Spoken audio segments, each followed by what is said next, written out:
Welcome my dear lovely brothers and sisters. Sanu Kumar, Tutti led Sanu Kumar, welcome you all lovely brothers and sisters to all our very new YouTube Education Academy, Tutti led Sanu Kumar. My dear friends, छोटे से लंबे से gap के बाद, distractions को दूर हटाने के बाद, सारे कामों को दूर भगाने के बाद हम फिर अपना चालू कर रहे हैं chemistry chapter 2, class 10th chemistry chapter 2, periodic classification of elements. अब चलिए हम भी फिर से पढ़ाई चालू करते हैं, आप भी फिर से पढ़ाई चालू कीजिए, फिर से हम पढ़ना लिखना चालू करते हैं एक साथ एक नया chapter periodic classification of elements. बहुत ही कॉन्सेप्चुअल, बहुत ही थोड़ा सा थ्योरेटिकल और मज़ेदार चैप्टर है। कुछ कॉन्सेप्ट्स भी हैं, कुछ थ्योरी भी है, लेकिन बहुत ही बढ़िया। ये एक ऐसा चैप्टर है जो आपको 11th क्लास में भी मिलने वाला है, पूरा हेल्प करने वाला है। सेम कॉन्सेप्ट, पूरी बिल्कुल सेम थ्योरी। तो इसी एक्साइटमेंट के साथ चालू करते हैं periodic classification of elements. Periodic classification of elements यानी जो एलिमेंट्स होते हैं, hydrogen, helium, lithium, beryllium, boron, carbon, nitrogen, oxygen, fluorine, neon, जितने भी आप जानते हैं, एक बड़ी पीरियोडिक टेबल आपने देखी होगी, उसमें के जितने भी एलिमेंट्स हैं, आपको नहीं लगता वो किस एक सिस्टम में सजाए गए हैं? वो जिस सिस्टम में मीन्स हाइड्रोजन के बाद हीलियम ही आएगा, हाइड्रोजन इधर आएगा, हीलियम उधर आएगा।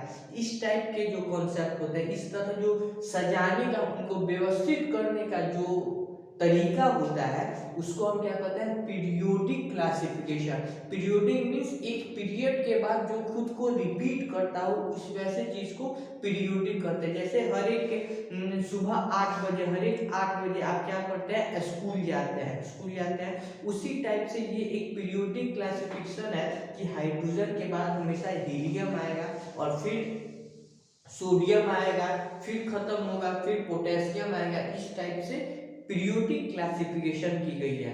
तो सबसे पहले हम इसमें सब टॉपिक्स देखेंगे कि इसके अंदर हमें कौन कौन से सब टॉपिक्स पढ़ने हैं। तो सबसे पहला जो सब टॉपिक है वो है need of periodic classification. Need of classification यानी इसका क्या मतलब है कि हमें क्लासिफिकेशन करने की जरूरत ही क्यों पड़ी।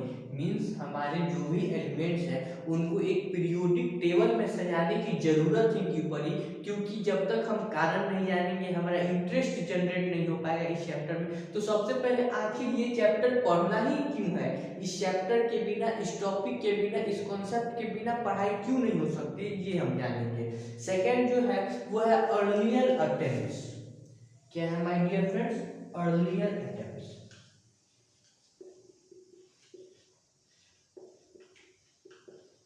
अर्लियर अटेम्प्ट्स, ये अर्लियर अटेम्प्ट्स का क्या मतलब है?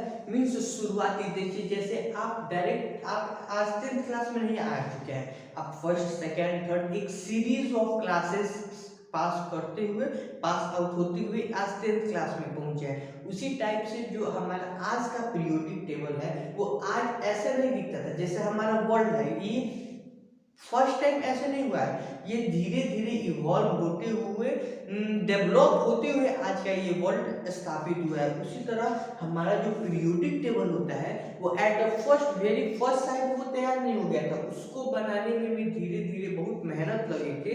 और उसी तरह जो अर्लियर अटेम्प्ट है उनमें 3 मेजर अटेम्प्ट हम लोग पढ़ रहे हैं, जिसमें पहला है डॉवर्नियर्स टाइप। क्या है my dear friends? Sorry for spelling, डॉवर्नियर्स कैसा नाम है। पहला है डॉवर्नियर्स टाइप। बहुत ही हलवा टॉपिक, बहुत ही अच्छा टॉपिक। आपको 11th में, 12th में, आगे कंपटीशन एग्जाम सब में इनफैक्ट इससे क्वेश्चन भी आता है। डॉवर्नियर टाइप इससे क्वेश्चन भी आपको एग्जाम में पूछ सकता है। सेकंड है न्यूलैंड्स लॉ ऑफ ऑक्टेव। क्या है? Newlands law of Octave. आप एक जगह बैठ जाए और उसके बाद अच्छे से वीडियो को अच्छे से सुने, इधर उधर डिस्ट्रैक्टेड ना हो कोई, और अच्छे से देखें। सबसे पहले आपको क्या पढ़ना है? डॉवर्नियर्स टाइप, फिर पढ़ना है न्यूलैंड्स लॉ ऑफ ऑक्टेव, और उसके बाद है Mendeleev's periodic table. One of the famous Mendeleev's periodic table. Mendeleev's periodic table, सबसे पहले हम नीड ऑफ क्लासिफिकेशन जो आज इसी लेक्चर में पढ़ लेने वाले हैं। उसके बाद हम अर्लियर अटेम्प्ट्स में एक लेक्चर करेंगे डॉर्नियर ट्रायड पर, एक करेंगे न्यूलैंड्स लॉ ऑफ ऑक्टेव पे, और फिर एक या दो करेंगे मेंडलीव्स पीरियोडिक टेबल। ओके, उसके बाद हम मॉडर्न पीरियोडिक टेबल पढ़ेंगे। क्या पढ़ेंगे my dear students? Modern periodic table, यानी आज का जो पीरियोडिक टेबल हम देखते हैं उसके बारे में हम चर्चा करेंगे। और उसके बाद हम पढ़ने वाले हैं ग्रेडेशन इन प्रॉपर्टीज। ग्रेडेशन इन प्रॉपर्टीज। ग्रेडेशन इन प्रॉपर्टीज क्या है? पीरियोडिक टेबल जो होता है उसमें ऊपर से नीचे, आगे से पीछे, नीचे से ऊपर, लेफ्ट से राइट, राइट से लेफ्ट अगर हम मूव करते हैं किसी एक ग्रुप, किसी एक पीरियड में, तो जो प्रॉपर्टीज होती हैं उनमें कुछ चेंज आता है। वैलेंसीज कुछ चेंज होती हैं, साइज कुछ चेंज होता है, एटॉमिक नंबर कुछ चेंज होता है, metallic non metallic properties change होती हैं।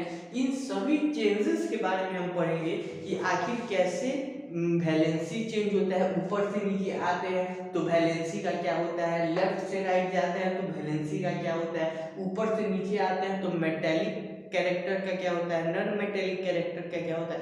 ये सब छोटे छोटे टॉपिक है। एट लास्ट बस इतना ही छोटा सा चैप्टर है, बहुत ही कॉन्सेप्चुअल, बहुत ही मजेदार चैप्टर होने वाला है।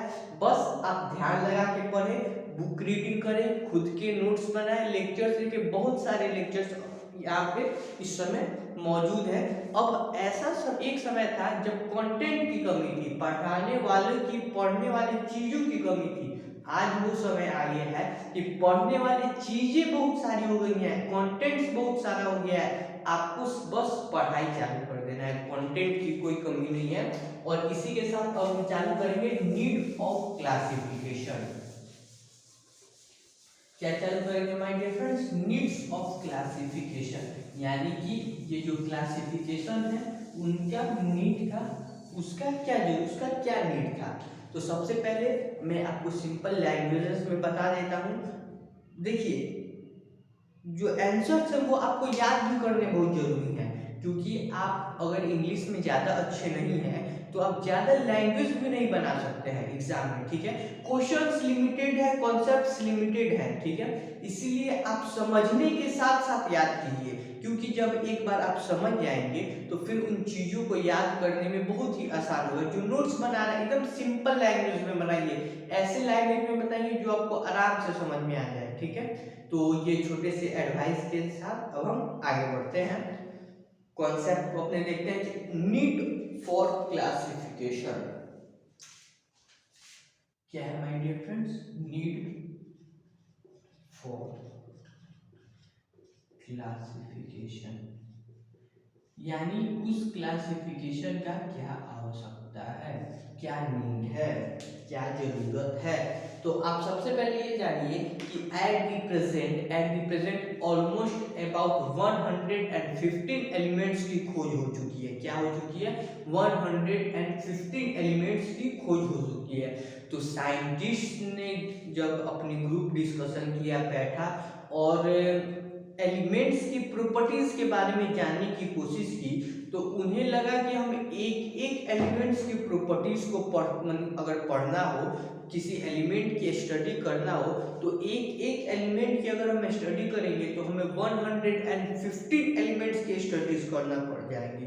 आप समझ रहे हैं 115 कितनी लार्ज नंबर होगी। तो उससे बचने के लिए धीरे धीरे साइंटिस्ट ने ये नोटिस किया कि बहुत सारे ऐसे एलिमेंट्स हैं जिनकी प्रॉपर्टीज लगभग सेम है, यानी कुछ की एक अलग अपनी प्रॉपर्टी है, कुछ ग्रुप की अपनी एक अलग प्रॉपर्टी है, कुछ ग्रुप की अपनी अलग प्रॉपर्टी है। तो उन्होंने क्या सोचा कि जो सिमिलर ग्रुप ऑफ एलिमेंट्स हैं, जिन एलिमेंट्स का जो भी कैरेक्टर है वो सेम है, उनका हम एक ग्रुप बना देते हैं और लेट से उनको ग्रुप ए कह देते हैं। तो अगर कोई हमें कहेगा कि ग्रुप ए के एलिमेंट्स के ये प्रॉपर्टीज है, यानी उस ग्रुप में जो भी एलिमेंट्स है वो उन सारी की प्रॉपर्टीज हो गई। लेट से अगर हम फिर एक दूसरा एग्जांपल लेते हैं, तो अगर हमारे क्लास में बहुत सारे स्टूडेंट्स हैं, बहुत अलग अलग ग्रेड्स के स्टूडेंट है, अलग अलग आईक्यूज के स्टूडेंट है। तो हम अगर कहते हैं टॉपर, तो हमें कुछ बच्चों की एक समझ में आ जाती है, कहते हम अगर कहते हैं ये टॉपर है, यानी ये सारे अच्छे हैं पढ़ने में, ये रोज स्कूल आते हैं, ये डिसिप्लिन में आते हैं। और अगर हम कह देंगे कि ये बैक बेंचर्स हैं, इससे हमें क्या मिले, यानी ये पीछे बैठते हैं, ये रोज नहीं आते हैं, ये क्लास में शोर मचाते हैं, ये डिसिप्लिन में नहीं रहते हैं। तो इस तरह के कुछ नाम रख दिए गए हैं ग्रुप्स के, कि उन ग्रुप्स के नाम सुनते ही हमें उनके प्रॉपर्टीज लगभग दी ऑलमोस्ट मालूम चल जाते हैं। और जो भी प्रॉपर्टीज होती है वो सबकी सेम होती है, हल्की फुल्की कुछ अलग होंगी, ठीक है। तो ये आपका कोर यही लाइन बात है कि 115 एलिमेंट्स आज के डेट में डिस्कवर है, और उन सभी के इंडिविजुअली, अलग अलग इंडिविजुअली उनके प्रॉपर्टीज का स्टडी कर पाना क्या है, इजी नहीं है। और इसीलिए उनका एक ग्रुप बना दिया गया है, एलिमेंट्स हैविंग सिमिलर प्रॉपर्टीज का एक ग्रुप बना दिया गया है, ताकि वो एक साथ रहे और उनकी प्रॉपर्टीज की स्टडी करने में, उनका स्टडी करने में आसानी हो जाए। आई होप आपको ये कॉन्सेप्ट समझ में आया कि आखिर ये क्लासिफिकेशन जरूरी क्यों है। तो इसको सॉरी सॉरी सॉरी मार कर गया।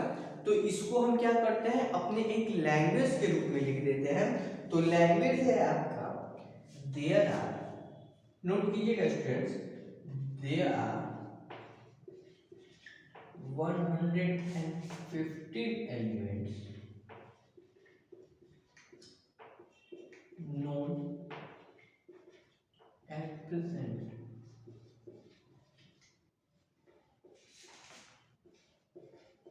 and it is very difficult to study the properties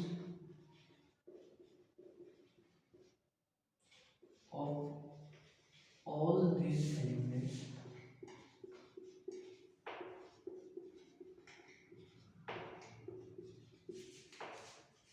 individually.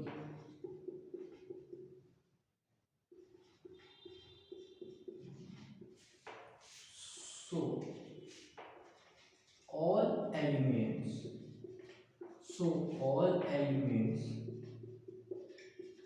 having all elements having similar properties, या फिर ऐसे है।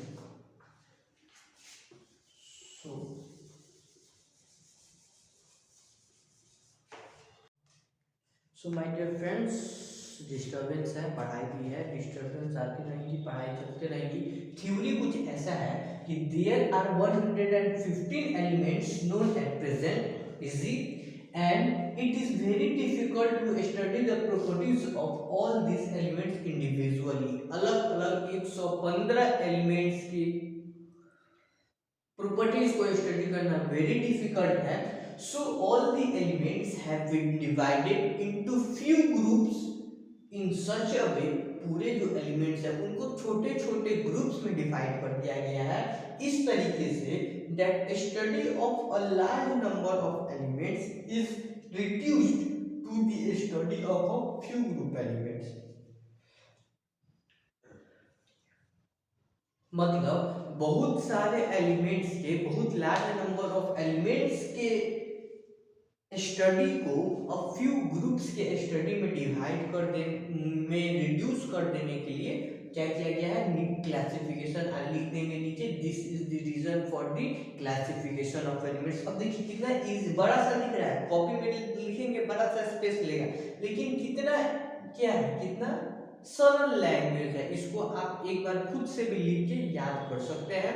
और इसी के साथ पहला टॉपिक नीड फॉर क्लासिफिकेशन हमने कंप्लीट किया। कॉन्ग्रेचुलेशंस आपको भी, हमको भी, फिर से हमने पढ़ाई चालू की। और अब हम चालू करने वाले हैं डॉबर्नेस ट्रायड। आई होप आपको उस लेक्चर में और मजा आए, और इसी होप के साथ ही आप पढ़ते रहें। All the best, tata bye.